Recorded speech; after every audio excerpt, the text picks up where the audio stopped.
Isang bilog ng mataas na hangin na nakikita ng hubad na mata na may halong iba't ibang uri ng buhangin at bato ay kumalat sa lahat ng direksyon. Bago yon, ang dalawang halves ng katawan ng tentacle beast ay bumagsak sa lupa na parang bundok na nagpapakita ng isang mababaw na hukay na may napakalaking radius.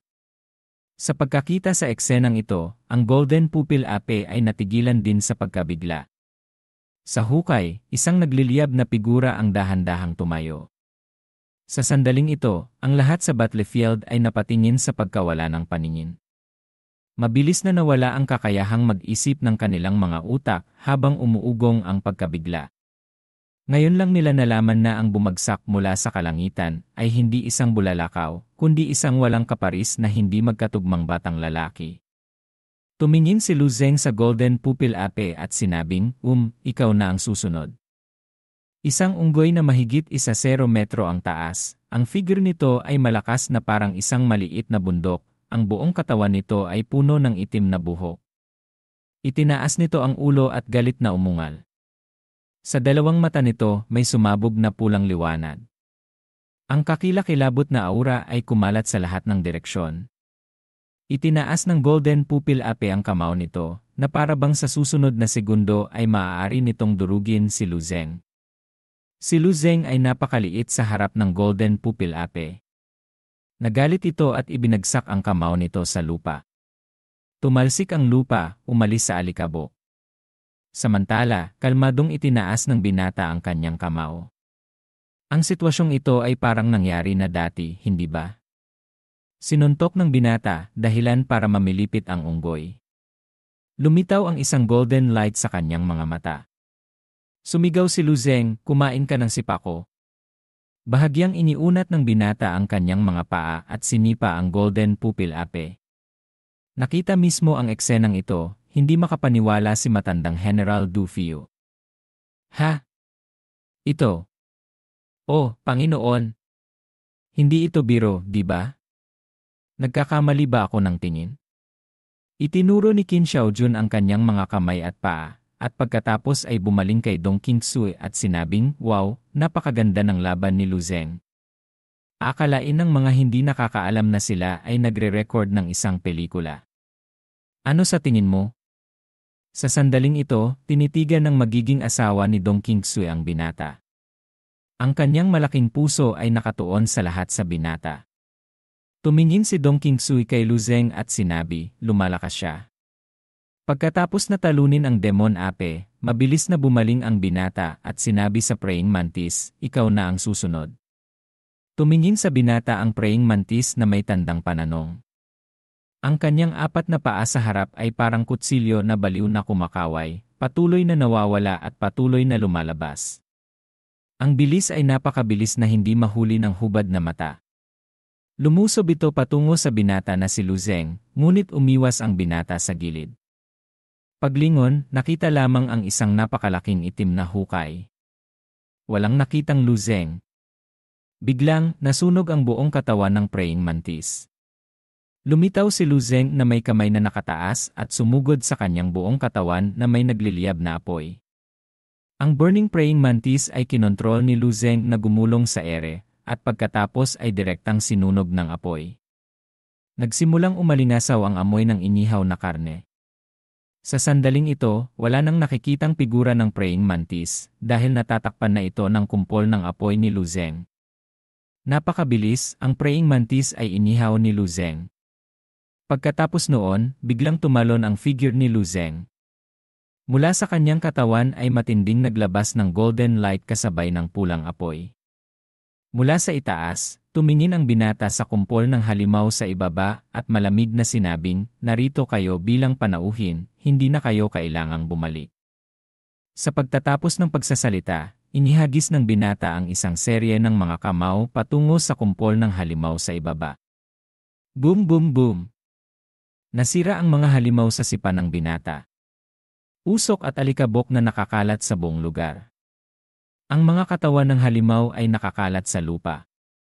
Sa isang iglap, sumugod ang binata sa harap ng lahat, itinaas ang kanyang kamay upang bumati, at mumiti ng may kumpiyansa. Sinabi ng binata si Lu Zeng, pumunta ako rito bilang isang rookie upang espesyal na mag-ulat kay Marshal Du Fio. Si Du Fio, Dong Qingsui, at Qin Xiaojun, na medyo natigilan, ay diretsong napako sa lugar nang marinig nila ang mga salitang ito. Bumagsak ang katawan ng lahat ng pawis. Nag-aalangan na sinabi ni Du Fio ang salitang rookie. Pagkatapos, tumingin silang tatlo sa isa't isa at tumawa. Ha ha ha ha ha! Natakpan pa ng matandang general ang kanyang ulo dahil nakaramdam siya ng sakit. Kay Lu Zeng, okay, napakagandang rookie. Sa Eastern Battle Base. Ang gabi ay bumagsak sa battle base. Ang mga tunog ng baril, pagsabog, dagundong, at ungol ay hindi pa rin tumitigil sa kanyang mga tainga, ngunit mas kaunti kaysa sa araw. Nakaupo si Lu Zeng sa isang medyo maluwang na silid. Ang base ng labanan ay matatagpuan sa dating abandonadong lugar ng lungsod. Mayroong pa ring maraming infrastruktura na maaaring magamit. Kung nakatagpo ka ng ilang disyerto, ilang gubat, kung minsan mahirap humanap ng tile upang takpan ang iyong ulo. Ibinihos ni Qin Xiaojun si Lu Zeng ng isang tasa ng kape at sinabi, buti na lang narito ka ngayon. Kung hindi, nagkakaproblema na sana tayo sa pagsalakay ng tatlong 7th level na monster. Ang defense line ay maaaring ganap na hindi maprotektahan. Tinanggap ng binata ang tasa ng kape mula kay Qin Xiaojun at nagtanong ng may pagtataka, Colonel Qin, ganoon ba talaga kasakit ang isang A-level rift? Ang mga 7th level na halimaw ay madalas na pumupunta sa pintuan ng rift.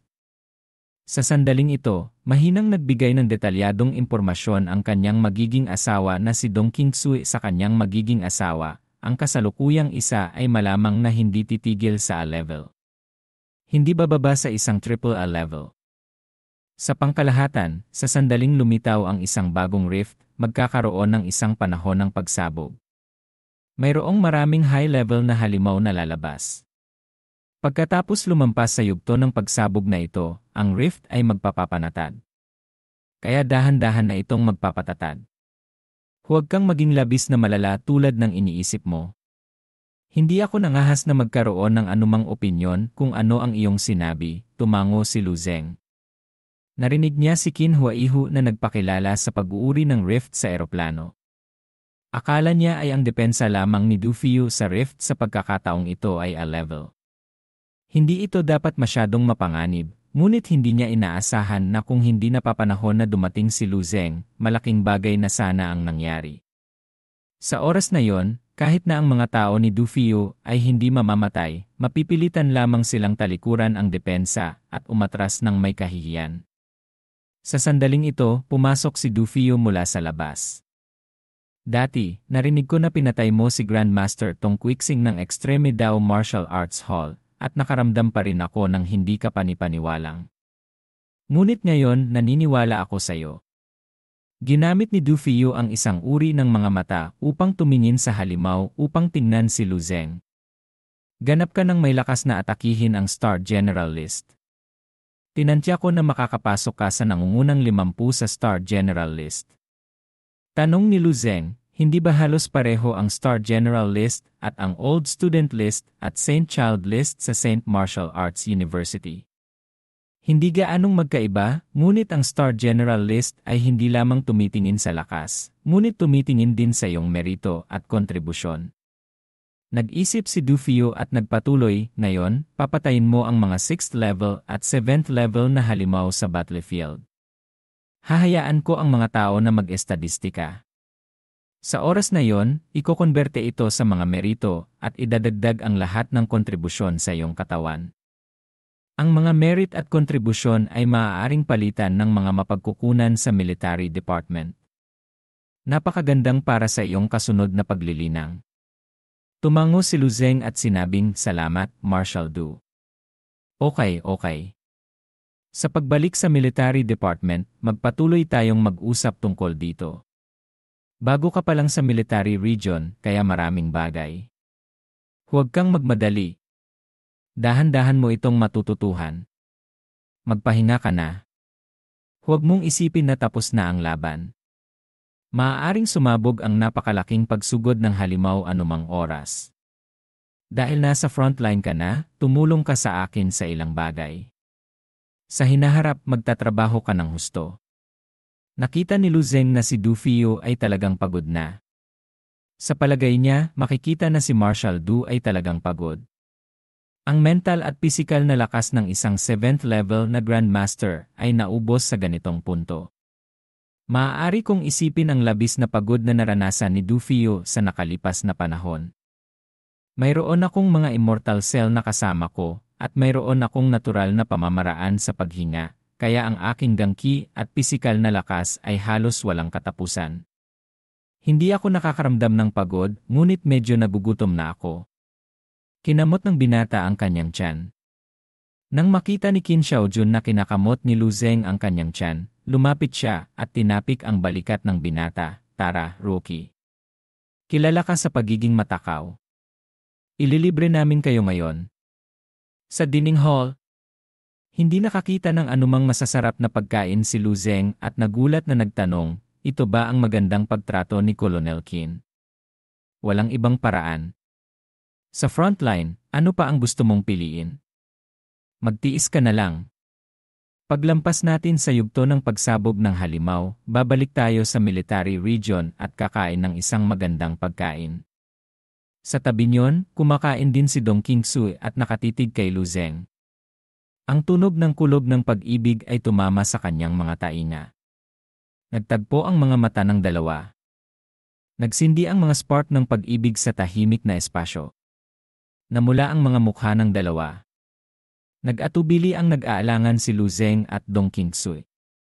Naalala ng binata ang impormasyon ng magiging asawa mula sa system na si Dong Qingsu at agad siyang natigilan. Ibinalik ng binata ang kanyang mga paa at tumakas. Kakainin ako. Aalis na ako. Nang makita ang aksyon ng binata, lubhang nagtaka si Qin Xiaojun. Okay, sige. Anong problema sa'yo? Tumingin si Qin Xiaojun sa umalis na si Lu Zeng at nagtanong kay Dong Qingsu nang may pag-aalinlangan. Dati, ikaw ay lubhang nagmamadali ng hamunin ni Lu Zeng si Extreme Dao Grandmaster Lian Zaibi sa National Student Martial Arts Competition.